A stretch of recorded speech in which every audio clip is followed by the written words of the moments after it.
Hello and welcome to the NBA Outlet Preview Series presented by OTGBasketball.com. Make sure you follow OTG on Twitter at OTGBasketball. Also hit that subscribe button. I'm your host, Nick Fay. With me in all these preview pods, Kory Waldron. What's up, Kory? Hey, Nick, how you doing? I'm feeling a little magic today after on this pod. Feeling a little magic? Well, that's good because today is number 28, the Orlando Magic. Before we talk about that ranking, let's talk about the Magic from last season. What are your thoughts about the Magic team from last year? We're looking at a team that is, first year on a new head coach, Frank Vogel. It's a learning curve. You're trying to learn a new system. We saw a lot of odd pieces. We saw Jeff Green get a lot of starting time at first. We saw Serge Ibaka spend half the season there before he was shipped off. We saw Evan Fournier actually take a little step in his career. Aaron Gordon. It's a young team that's just got a lot of work ahead of them. Yeah, definitely was a weird offseason for the Magic last year. They, like we mentioned before, they've added some pieces like Serge Ibaka, Bismack Biyombo, Jeff Green, yet they already had guys like Nikola Vucevic and Aaron Gordon, guys who were playing that 4 and 5 position. So there was kind of a logjam. Obviously, they had a new head coach, Frank Vogel, that's somebody from Indiana with the Pacers. And, he kind of wanted to enforce that defensive first mentality. It didn't really work as much in his first season, but we could see more improvements this year. One thing's for sure, though, the Magic struggled offensively last year, 29th in the league in offensive rating, not a very good three-point shooting team, and just not a very good shooting team in general. And that's going to probably be a problem for them this year as well.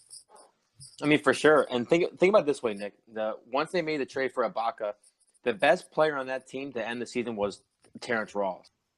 And now that Ross isn't a good NBA player, but it doesn't bode well for you when your best player is Terrence Ross. I would probably say Aaron Gordon finished as the best player, but Terrence Ross was definitely one of their better guys, and that's no shot at him, but he's somebody you want as maybe your fourth or fifth option. He's not really a consistent threat. He had some great games with Toronto in the past. He dropped 15 a game before, but he never could really produce consistently, especially in the playoffs where they needed him to. And that's kind of why Toronto went with DeMar Carroll at the 3 and made that big signing. It never worked out, and the Raptors never really had a good 3-man, and he was part of that reason. And not to say that he hasn't done well in Orlando, but it kind of speaks volumes about the team. Yeah, no, he definitely wasn't playing as well in Toronto as he was in Orlando. But we see that from time to time with a change of scenery, and even Ibaka, trading for him, it was at the beginning of the season. Like, it's always good getting an all-star. So, like, trading and getting Ibaka on your team, like Magic fans, I'm sure were very excited. And it was just such an odd move, and it just didn't pay out because I don't know what they were trying to accomplish by making the move. So, like, that entire season, Aaron Gordon was losing some minutes and having to play some minutes at the 3 because of Ibaka. It was just a weird system that they had going on at first. Yeah, things didn't really work out, and I'm pretty sure the Magic ended the season like 2-7. So, this last stretch over the end of the year, they did play more young guys, and they had some injuries, and they traded Ibaka. But still, you don't really necessarily want to go end the season on a bad note, especially when you're a young team. No, 100%. What was the highlight of the Orlando Magic season for you? I'm gonna say just the development of like this core and like this youth, like between Evan Fournier, who we saw average 17 points per game, and he was for the most part a threat from deep. I mean, he was probably the highlight or the best player on this core. We saw Elfrid Payton finally, not that he was lighting it up on a daily basis, but he had a couple more triple doubles, which he seems to do every year. Defensively, he's been a stud. He raised his shooting percentage for the first time in the last 2 years. We saw Aaron Gordon get a little bit more aggressive in the offense. For me, like the collective unit of just the youth progressing was the highlight. Just like the improvements of the team internally. I mean, they definitely did have some improvements. It was a bumpy ride. As you mentioned, Elfrid Payton, he had some rough stretches early on, but then he finished the season strong, grabbing some triple doubles. It's really tough to find a highlight because it was disappointing. But I think for me, the highlight would be, finding a good head coach in Frank Vogel, somebody to kind of stabilize that situation and give the young guys something to build on. Now they have a building block for the future. They're going to move with this culture moving forward. They brought in some new front office guys this year. So it'll be interesting to keep an eye on Orlando and what they do this season. But disappointment last year, what do you think would be the biggest disappointment for the Magic? For me, it's going to be Biyombo. Only because, last offseason they signed him for 4 years, $72 million. Other hefty contract to a guy who only played 22 minutes per game last season. He averaged 16 and 9.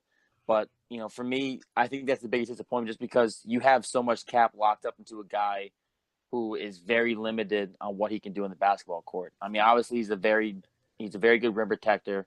He's a very good rebounder. Offensively, he's, besides a lob and, putback guy, he doesn't give you much of anything. And having 72 million locked up, for the next 4 years, well, 3 years now, that for me, that's the biggest disappointment. Yeah, that definitely was an overpay, kind of like the Mozgov deal. Like you're signing a guy, all he can do is really rebound, play good defense. His hands are questionable. He can finish some oops for you, but you're not going to play him big minutes. He's not necessarily a fit with the small ball NBA. The Magic probably wish they could kind of combine Nikola Vujacic and Bismack Biyombo together. They'd have a great player, somebody who could do a lot offensively and be a great defender, but that's not the case. So now they're stuck with both these guys with both getting pretty good paychecks, and they're not really able to do much. And that kind of leads to my disappointment because they had another big man that they traded for, Serge Ibaka. They traded Victor Oladipo, the 11th pick for Serge, and Ersan Ilyasova.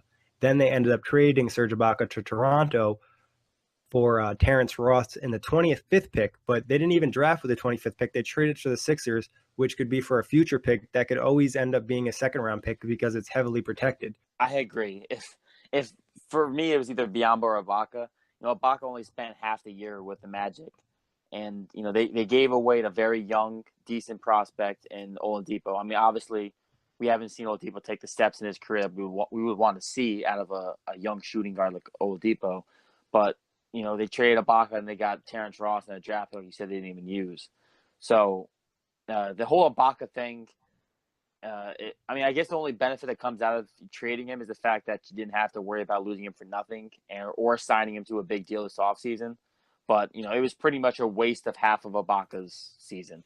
Well, yeah, and then you also trade Victor Oladipo, who are whatever, you got rid of him, you didn't have to pay him, but you lose the 11th pick. Who turned into Sabonis, but still, it's kind of funny. That's the same trade package that ends up in the Pacers. Yeah. It's kind of weird, and if you really think about it. So pretty much Serge Ibaka for Paul George, in a sense, was the trade, but that's not what the Magic got in return. Yeah, this was probably the biggest L for the Orlando Magic in this last tour window is the fact that they pretty much flipped these prospects for Ibaka, and I get the fear of losing Ibaka in free agency, but I mean, why even trade for him then? Like, what was your thought process bringing him in the first place? All right, we're gonna bring him in. Let's try and get a 8 seed, or I just don't even understand the mindset going into that trade. And then they're on the fact after they already traded for Ibaka, they signed Bismack Biyombo. So then they just made their life miserable. Then they also signed Jeff Green, who we know it's not really a great small forward anymore. He can give you probably better minutes at the 4. So they just traded a logjam. And then Aaron Gordon, we all know he's not really a 3. He plays better at the 4. So it's kind of just, it's kind of good for them that they have a new front office now and new people and making decisions up top. Well, yeah, and hopefully this year, they don't have a whiteboard picture get out to the public where you can see everyone they're targeting. Yeah, definitely. You don't want to see that happen. That's pretty embarrassing. But enough about disappointments. What do you think about this ranking for the Magic at number 28? I think it's fair. Personally, I think it's fair. This is right where they should be. They're a bottom 3 team in the league, bottom 5 for sure. You're not going to hear any complaints out of me for this ranking. I'd probably say maybe a touch. They could be a touch higher. I think there's a few teams that they might be better than, especially when we look at some of the additions they made, adding some solid veterans to that team. I don't think they're probably going to be worse than last season. Like we mentioned, the Vogel system coming in, I think it'll probably make them improve a little bit overall. So I don't think they're a great team, and I don't have them out of the bottom 5 or the bottom 7, but I do think they're a little bit better than 28.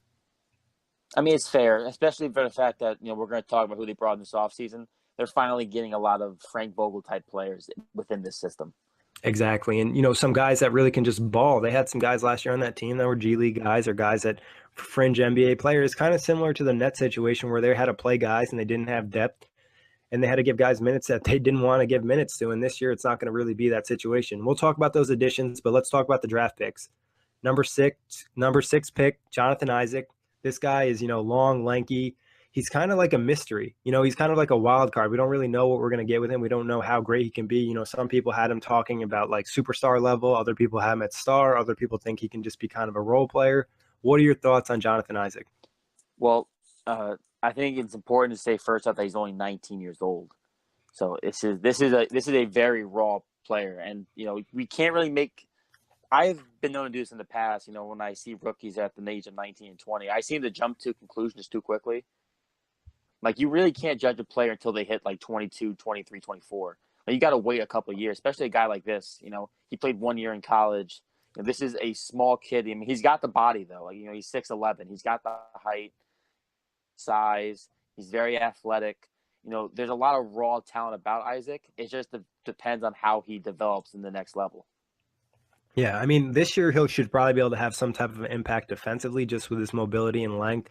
Obviously, the size is an issue, but like you said, 19 years old, it's a player you're going to grow. He's raw offensively, but the potential is there just with his ability that he's flashed so far.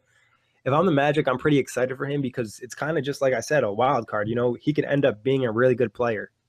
Not that I'm going to compare him to Paul George specifically, but when Frank Vogel and the Pacers drafted Paul George, I see a lot of similarities within Isaac. A decent defender. He's got length, but he's a very subpar shooter, and that was Paul George's same deficiency early in his career. And we know a lot about how players they can put up 1,000 shots in the gym for an NBA. Like the amount of work a guy can put in is so much higher in the NBA that a guy like Isaac can easily flip around a jump shot. Exactly. And as soon as he puts on a little bit more size, it might make it a little bit easier kind of growing to his body. I'm sure he's 19 years old. He couldn't have been 6'11" for that even that long. He could still be growing too. We've seen guys kind of grow another inch in the NBA, put on some better size. So I would definitely be pumped. I don't have a problem with this pick. I know some Magic fans and some NBA fans have mentioned, should the Magic have grabbed Dennis Smith Jr. at this pick? I say no, only because Elfrid Payton hasn't done enough wrong. He's 22 years old. The guy, when he's on his best games, can give you a triple double.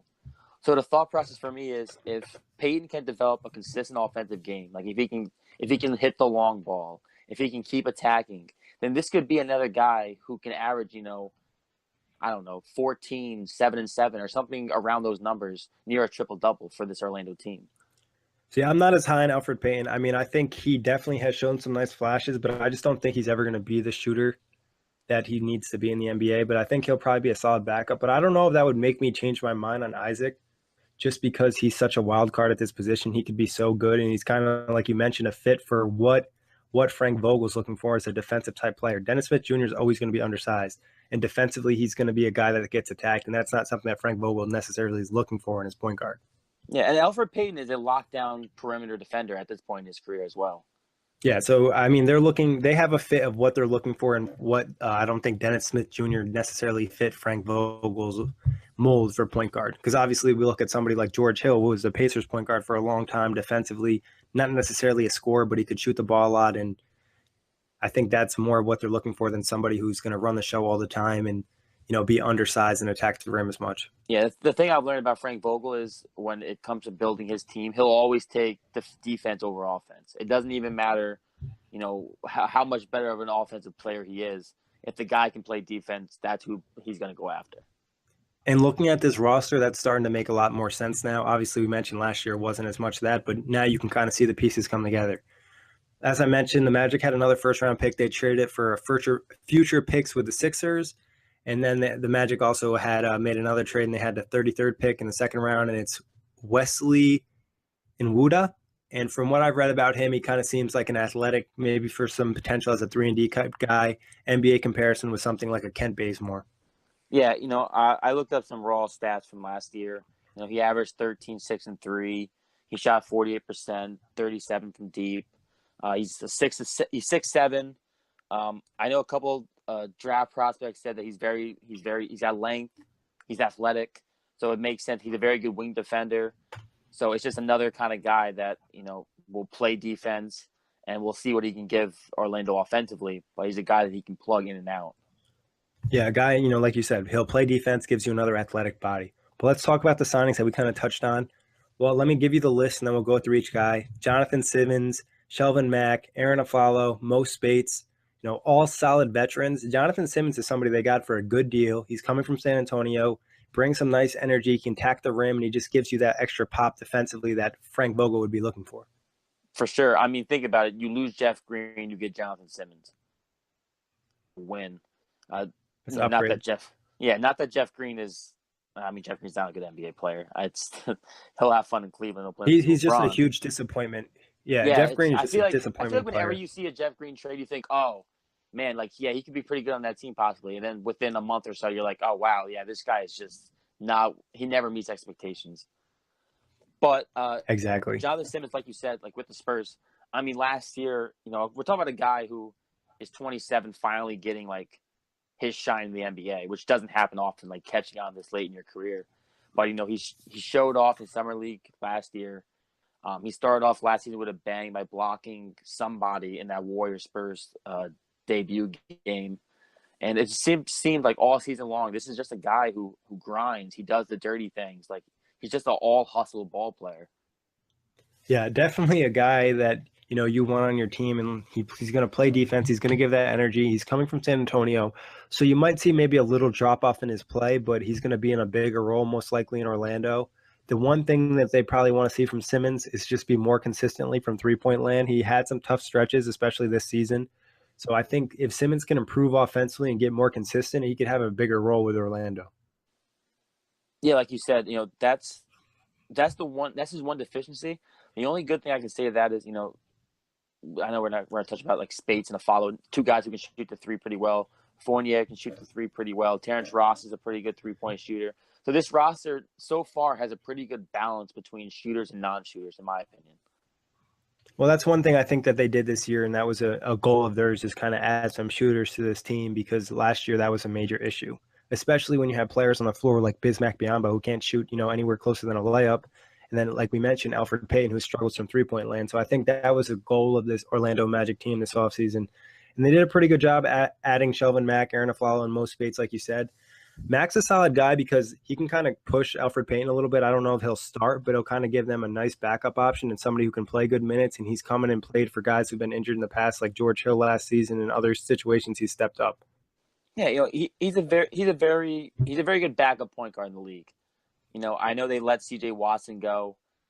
Think about last year, their backup point guards were a mixed backcourt between C.J. Watson and DJ Augustine. Both guys a little bit older, both undersized, and now the Mac's not undersized, but they get a guy who's a little bit younger, and I think a little bit better defender at this point of his career than both those other two. Yeah, and he's going to be more athletic than those guys. Even though Augustine's a fast player, things haven't gone that great for them in Orlando. Then moving on to Aaron Aflalo, a guy who's already played for Orlando once in the past. He was traded to Denver, I think, from Orlando. And, now this offseason he signed. He's not the same player he was back then, but he's still a veteran guy. He's going to give you a solid guy on the bench. He's going to play defense. He's going to shoot the ball. I'm not really sure how many minutes he's going to play. He could be somebody who would play more minutes early in the year to kind of set the tone. And then as he progresses in the season, they might go with the younger guys to develop a little bit more. Yeah, I mean, actually, Aflalo had his best season in the NBA while playing for the Orlando Magic in 2013, 2014. So, maybe he gets a little bit more fire playing back down in Orlando. But, yeah, like you said, I mean, we saw Aflalo kind of fall out of the rotation down in Sacramento last season. I mean, obviously, after they traded Cousins, they started playing the younger guys a whole lot more because they weren't really set on trying to get that 8th seed in the West. So we saw a little transition in that. But a guy like Aflalo, who's, he's 32 years old. He's been around the league now for almost 10 years. This is a guy who can help these younger guards and players develop. And as well, like you said, this is a guy that Vogel can trust early on in the season as well. Very true. Moving on from him, let's talk about Maurice Spates. This is a guy they got for a pretty good price. He played with LA last year, the Clippers.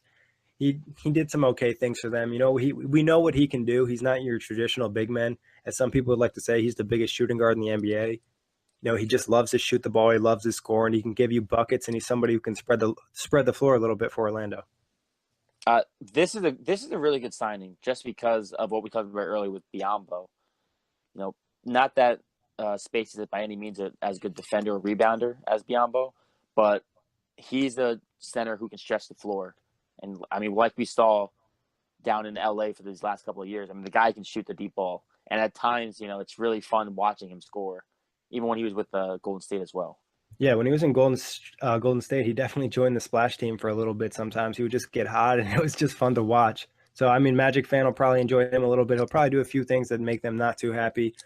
But, overall, I think the additions they made with the draft picks, it just is kind of the right direction for this team. I don't think any move they really made is a bad move, and I think it kind of all helps them moving forward. Yeah, I mean, going through this, prepping for this, the Orlando Magic for this podcast, my constant thought throughout this was I like almost every move. Like I can see actually a direction. We're going to talk about like the Bulls and etc. But there's certain teams that are rebuilding, and the direction the team is taking is kind of hard to see at times. This one for me is pretty clear. Yeah, and I mean Orlando has been in a bad spot for a while. So I think now finally starting to get a direction with Vogel at head coach. John Habbon's in there, Jeff Wiltman. It kind of gives them a new culture they're trying to set and kind of set up this new environment of what they're trying to do. And I think the tone is, we want to play defense definitely. I think a lot of guys in this team can play above average defense, and that's kind of what they're going for this season. They try to sprinkle in some shooting so they can have some more success offensively.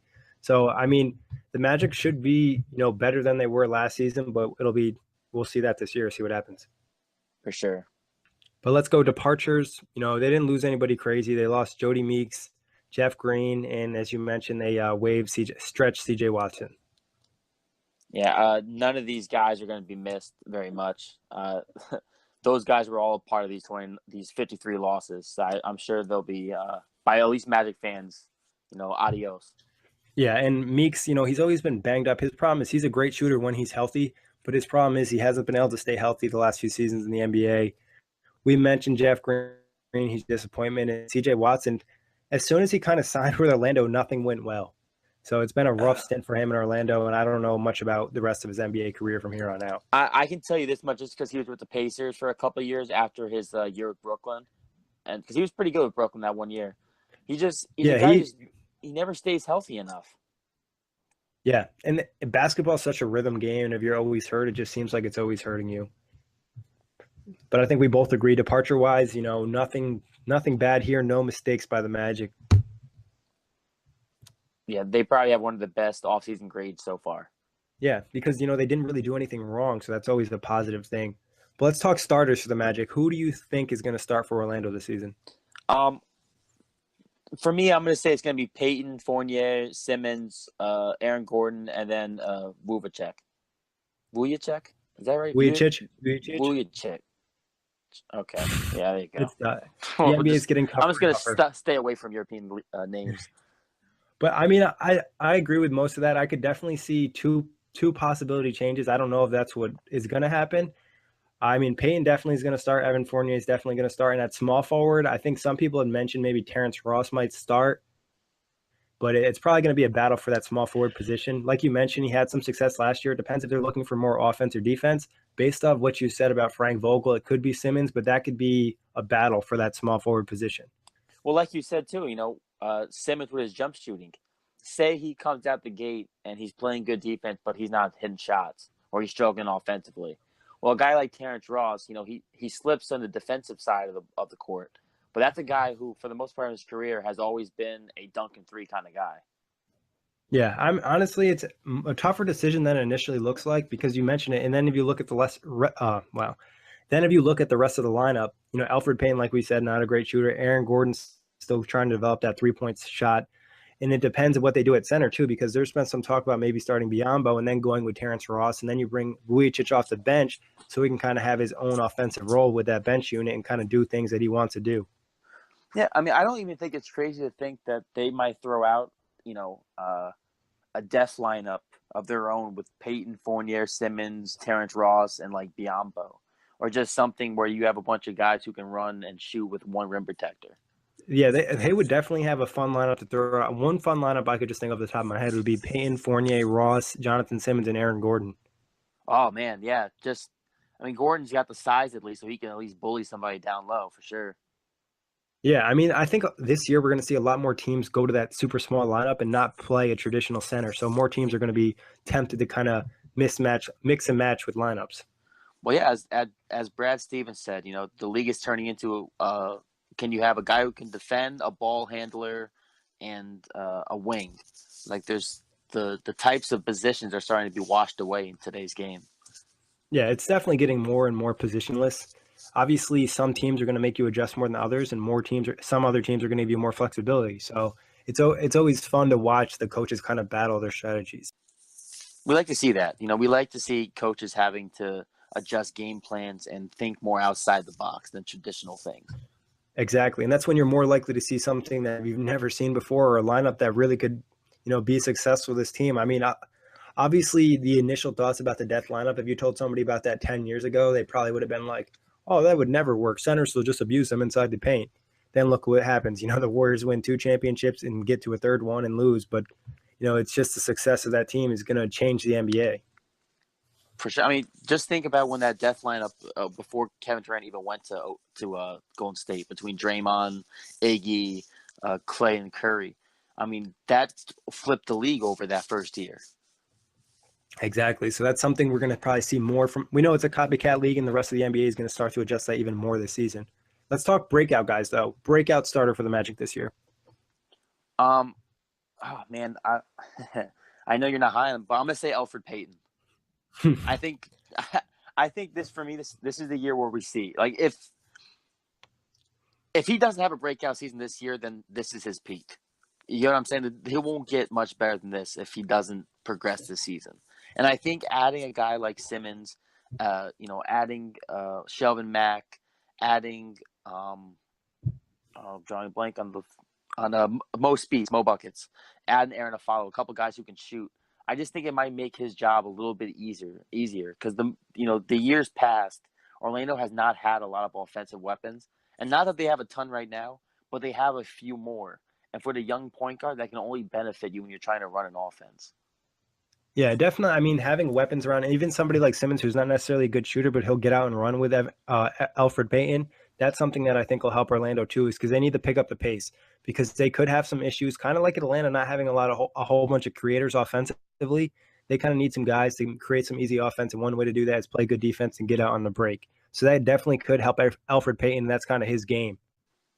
For me, though, breakout starter, I'm going to go with Aaron Gordon. I think him and Payton are both in contract years, so they're looking for that big contract at the end of the season. I don't think Payton will get it, but Gordon could possibly be in that range if he steps up offensively and becomes more consistent. Yeah, the one thing I would like to see from Gordon would just be a jump shot. Some type of either a mid-range or a fade, or just anything besides dunks and attacking the basket. Because he just doesn't have much else. And in the NBA, at this point, like, you need to be able to shoot somewhat to be a successful NBA player. Yeah, I think his shooting has improved. Free throw and mid-range is starting to pick up. It's that three-point line where he needs to get consistent, because that's where he could become that deadly player.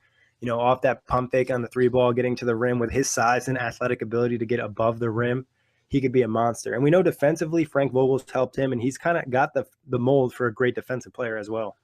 Yeah, and not that he's as anywhere near Blake Griffin, but he reminds me a lot of Blake Griffin to a degree. Just like the style of play he has between, being a guy who's very, very flashy, very athletic, very strong, and at first, Blake Griffin didn't have a jump shot or anything. We watched Blake Griffin over the years develop that mid-range shot, and even a little bit, nowadays he can stretch back behind the three-point line at times. Yeah, I think that's Gordon. It's going to be development. This is a big year for him and Payton, and it's going to be a big year for the Magic and how much money they want to throw these guys and decide if these are core pieces moving forward or not. Breakout bench guy. Who do you think is going to step up on that bench and have a big season? I'm going to say Jonathan Isaac. I know that's a little bit simple, but I just think having guys like Simmons, having Frank Vogel, who's a very good defensive-minded coach, I just think Isaac will be able to come off the bench and know that, play good defense, run out on the break, and just have a year of development. Like, there's no pressure right now on Orlando, because no one's expecting them to be much more than a 10 or an 11 seed anyways in the East. So I think this is a very good situation for a young rookie like Isaac, who was picked 6 overall, to just kind of showcase and build on a rookie season. Yeah, no, I mean, rookies are usually a good pick in this situation because most of them aren't going to start their rookie year unless they're one of the great ones. But I think Isaac could definitely have a big season. I could see him kind of starting out slow and then post All-Star break being huge. I'll be interested in see, I mentioned the position battles that I could see with Terrence Ross and Jonathan Simmons. That could be interesting if Simmons, he could have a big year if he's off the bench, because he could just supply that energy in a different and bigger role. Or maybe someone like Nikola Vujacic, if he's coming off the bench, his ability as like a six-man type guy to provide offensive pop would be great for the Magic. Yeah, I agree. I mean, that's the one thing about this team, actually, just thinking about breakout players. All these guys, to a degree, are like on that cusp where they can either fall over on the breakout part or they can fall over on the flop part. Yeah. And last year, I think Orlando had a lot of guys that they expected to do a little bit better, and then those guys didn't do well, and they didn't have the depth to react. This year, I think they have more options where they can kind of mix and match, and Frank Vogel can kind of be like, all right, this lineup will work. I don't have to keep these guys out here, or I can bring in a bench guy, and he'll actually do a good job. The more and more we talk about this team so far, this podcast, the more and more I'm actually excited to watch them, and it's going to change how I answer our last questions in this pod. To be honest, like Orlando is kind of a team that, doesn't catch much hype. Obviously, they're not going to probably be a playoff team, but they definitely improved. And it's kind of hard to give attention to teams like that, especially in the bigger general NBA, especially Orlando. They're not Miami. People don't really care about the Magic as much as, some of the other teams in the South. They need to. They got Disney World down there, man. Yeah, we know Brooke Lopez loves Orlando, but not the Magic. But we'll move on here to season predictions. What do you have as the best case? Best case. My best case scenario is going to be 35-47. I think, only having 29 wins last year, I think 35 for me is just, if we see guys like Peyton develop a little bit more into the game, Gordon develop, Simmons gives them the impact they're expecting him to have, and that Vogel is able to, really get his defensive schemes into place down in Orlando. Yeah, it sounds about right for me. I think in that low mid 30 range, which would be right. I think going to be right around that competition for a low playoff seed with that 8 seed race being really bad, possibly. Orlando could see themselves maybe in that picture, and that's a best case scenario. I don't think that's necessarily what's going to happen, but I don't think it's out of the world to say that they could be in the playoff picture with 35 wins. I agree. So, but worst case, what's the worst thing that could happen to Orlando fans this season? I'm actually, because I have to now, after being so hard on Atlanta, I need to regain my composure and strategize better. I'm saying worst case scenario, Orlando goes like 20, gets 27 wins, and then you just don't see what we talked about in development. You see Gordon not develop any better of a jump shot. You see Peyton maybe go backwards or remain the same. Or who knows? Maybe they bring in Simmons and Spates and Afalo and Mack, and maybe none of these pieces really fit together, and they end up having a lot of chemistry issues on the floor. Yeah, worst case for me is that these guys don't make that jump, and they're put in a weird situation with Elfrid Payton and Aaron Gordon in determining how much they want to pay these guys, and they end up with that mid 20 wins. I don't think they'll be much worse than last season, but one issue for this team could be a half court offense. They could struggle creating for themselves. That's why I think it's very important for them to get out on the fast break, because in the half court, they don't necessarily have a ton of playmakers that can change the game. Well, yeah, that's the one issue. Even Shelvin Mack to a degree, they don't have very good half court point guards. A lot of these guys. And Frank Vogel's not really known. He's a great defensive coach, but he's not necessarily known for having an amazing offensive system that's going to set these guys up for an easy night. No, I mean, that was in Indiana. That was one of his big issues. I mean, granted, his point guard was George Hill, who isn't the greatest playmaking guard in the league. So that, obviously brings it back. But, in the half court set, at least having guys like Fournier and Simmons and Ross and even Afalo, guys who can stretch the floor a little bit, it does make it a little bit easier, but we're still going to see a lot of the same issues. Yeah, and then you got to worry about some of those guys that can't shoot, and that makes it so much harder. So that's why I think it's so important for them to have these shooters on the floor and for them to hit their shots. But what do you actually think is going to happen in Orlando this season? What's your realistic prediction? 31-51. I'm going to say they get 2 wins better than last year. We see a couple steps in the right direction, but they're still missing their go-to guy on this roster, clearly. Yeah, offensively, I think that there's going to be an issue scoring. Defensively, I expect him to improve this year. I expect, Frank Vogel to start to do his thing. They definitely have some nice defensive pieces and then sprinkle in some offense. They'll improve, like you said, a few wins. I don't really expect a huge jump. Low 30s, which might be enough. Maybe they get lucky a few times and end up in the playoff race, but I'm not sure.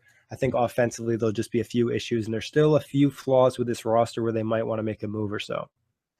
Yeah, I mean, another thing to keep in mind, if say, at the deadline, this team is fluttering and you're not sure if you want to keep Peyton or Gordon, they can make a move at the deadline just to ship one of these guys out of town.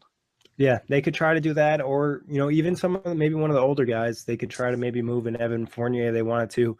His contract's a little bit big.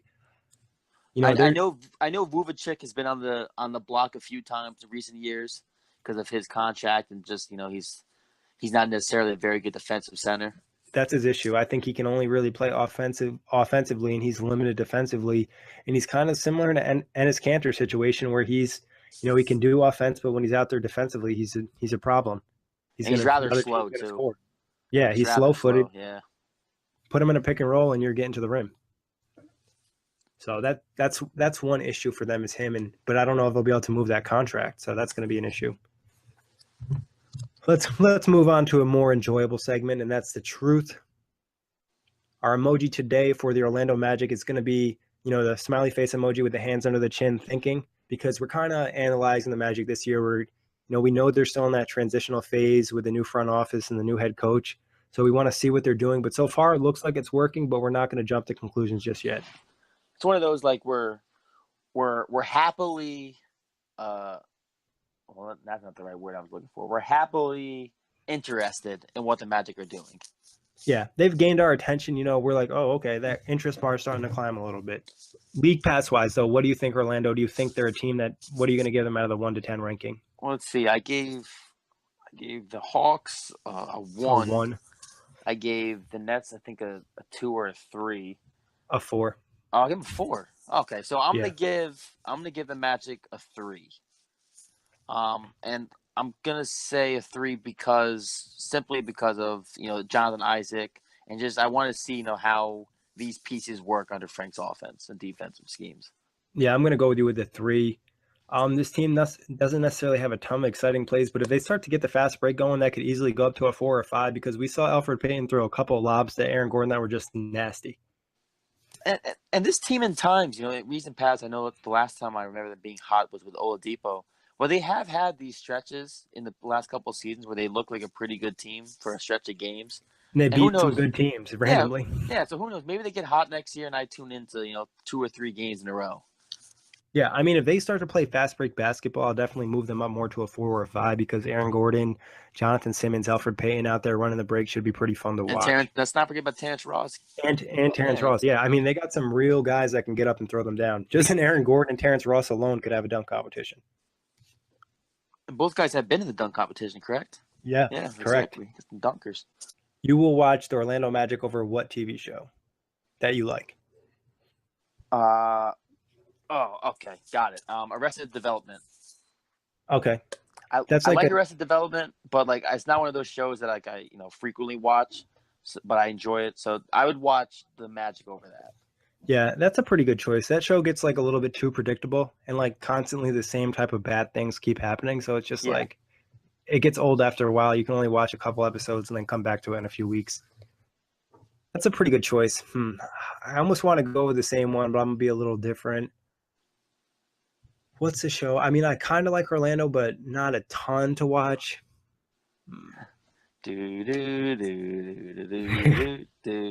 I can cut out this dead space. I'm trying to think.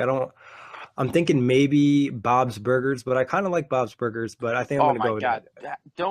You're saying Bob's Burgers? Yeah. Oh, man. What? I know. I'm a tough critic, and I have a weird taste in TV, so you guys will kind of see this as the previous series progresses. Man, you don't think that show's funny at all? I mean, I think it's funny, but I also like basketball a lot. So I'm unless you're a really good TV show that, there's not many TV shows that are going to win this battle. There's very few, and most of the TV shows I like don't have new episodes anymore. So that's a common issue for me as well. So fair enough. I think you need to give Bob Burgers more love, though. Slightly more love. Cynthia likes it more than I do, so I end up watching it. Maybe it's because I have to watch it in situations where I don't even really want to watch it. It's probably the same thing for Orlando, though. There'll be situations where I don't really want to watch a Magic, but I always try to watch every team a little bit just to give them a fair chance. Yeah, and the only way to really know a team is also by at least watching, having some kind of opinion by watching them. I mean, personally, I try to at least catch one game of each team every week because then you at least get an idea. You always have highlights and, recaps. And then there's a few writers you always trust for each team. When you read their stuff, you trust their opinion. I agree with that. You got to watch to know. Exactly. A lot of these Twitter people don't know about that, but that's for another day. That wraps it up for Orlando. So Bob's Burgers fans, don't be too mad at me. Thank you for listening, though. Kory, as always, thanks for hopping on. Always a pleasure, Nick.